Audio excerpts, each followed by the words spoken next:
It's November 2006.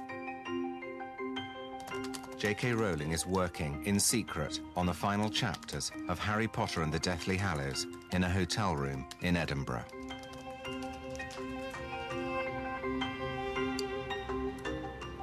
Yeah, I've helpfully made the note for myself. This will need very serious planning. I don't know when I wrote that. And I was quite right in that. The Harry Potter series has taken 17 years to write. It's an epic saga of childhood confusion, danger, and adventure. But it's more than just a children's story. Behind the witchcraft and the wizardry lies an intensely moral fable about good and evil, love and hatred, life and death. My name is James Runcie. I'm a writer and a filmmaker, and I want to find out the secret of JK Rowling's success. How has she done it? And where has it all come from? You look really nice, Jem. Oh, thank you.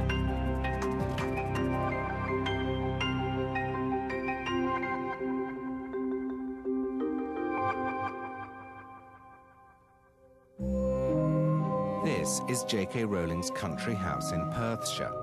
Once inside, I decided to start the film by asking a few direct questions. What's your favourite virtue? Courage. What vice do you most despise? Bigotry. What are you most willing to forgive? Gluttony. What's your most marked characteristic? I'm a trier. What are you most afraid of? Losing someone I love.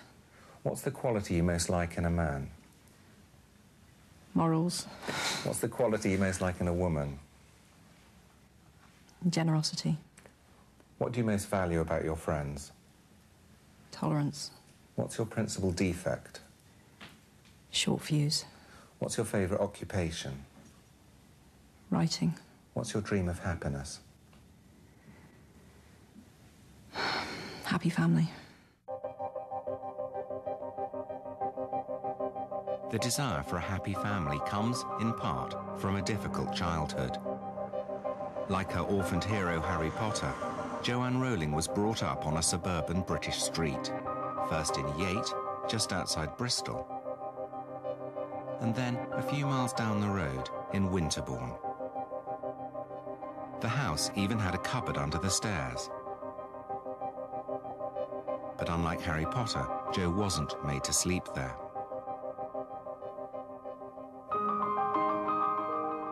She shares the same birthday as Harry Potter, the 31st of July. And together with her sister Di, endured similar childhood economies. What were your haircuts like? Oh, that's just wrong. They were terrible. That, honestly, this is child abuse. They were terrible. I don't want to show it, though.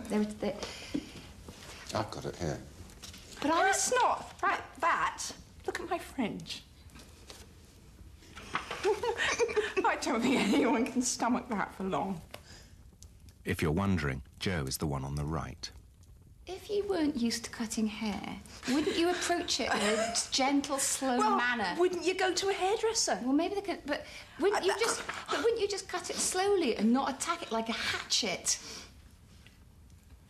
I do think you've come... Mine was always crooked, always. Did you wear similar clothes? Oh, my God, yes. Different colours. Yeah, but... you always had pink, and I always had blue. Because you were the boy, Jo? Yeah. Because you were the eldest? Yeah, and I was supposed to be a boy, so... Simon John. I was supposed to be Simon John. I even know who I was supposed to be. Oh, they told you? Oh, yeah. She was a massive disappointment. Yeah. And so then I said quite hopefully, and when Di came along, were you disappointed too? No. I said, was that because you found out it was quite nice to have a girl? No. So then I just went upstairs and wept.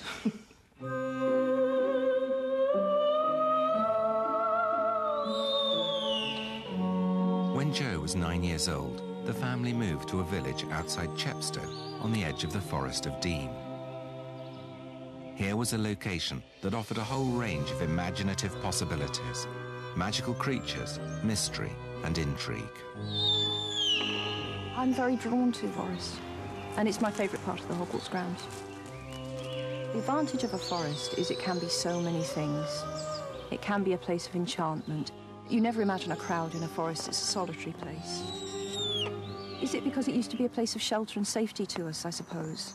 So I think I'm very drawn to them, even though they can be spooky.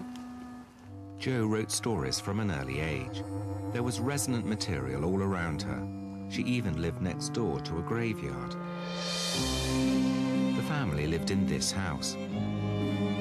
Jo and her sister Di earned extra pocket money as part-time cleaners of St. Luke's Church. I cannot overstate how cold it got in this church in winter when we were cleaning it. It was freezing for £1 each. It's tragic, really.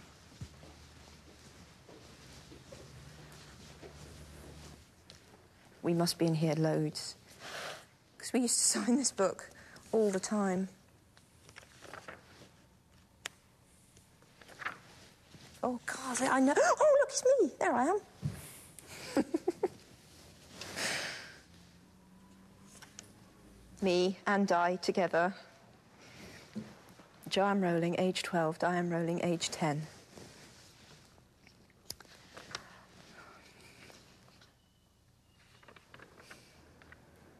It's a name I stole for Harry Potter. For an unpleasant character as well. Hide the book, lock it away. Forgotten about that. Yes. Jo was the only member of the family to attend church services regularly and was baptised here at the age of 11. Do you believe in God? Yes. I do struggle with it. I couldn't pretend that I'm not doubt-ridden about a lot of things, and that would be one of them, but I would say yes. Do you think there's a life beyond this of some kind? Yes, I think I do. Jo's religious belief and her thoughts about love, death and the afterlife were severely tested when her mother was diagnosed with multiple sclerosis in 1980. I was 15 when she was diagnosed, but we now know that she was showing signs probably from when I was about 10 or 11. She would have odd losses of feeling in limbs, her balance actually was poor for a long time. And then it just got worse and worse, and she decided it was time to visit the doctor, but she wasn't expecting to hear anything. And then, you know, a year of tests, and there we were. She had a very virulent form of the illness, and at that time there were no drug treatments at all. They said, well, you've got multiple sclerosis. See you. The illness was to have a devastating impact on the two girls, particularly as they found their father difficult. One of the reasons Harry Potter is so full of idealised father figures, Hagrid, Dumbledore and Sirius Black, is that Jo's relationship with her own father was far from ideal. I was very frightened of my father for a very long time, but also tried, well, it's a common combination, isn't it? I also tried desperately to get his approval and make him happy, I suppose. And then there came a point, quite shamingly late in life, where I couldn't do that anymore. And so I haven't had any contact with my father now for a few years.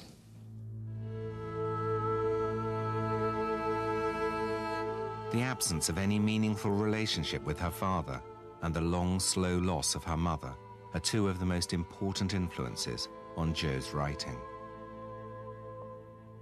Anne Rowling died in 1990. She never knew about Harry Potter or the phenomenal success her daughter was about to enjoy.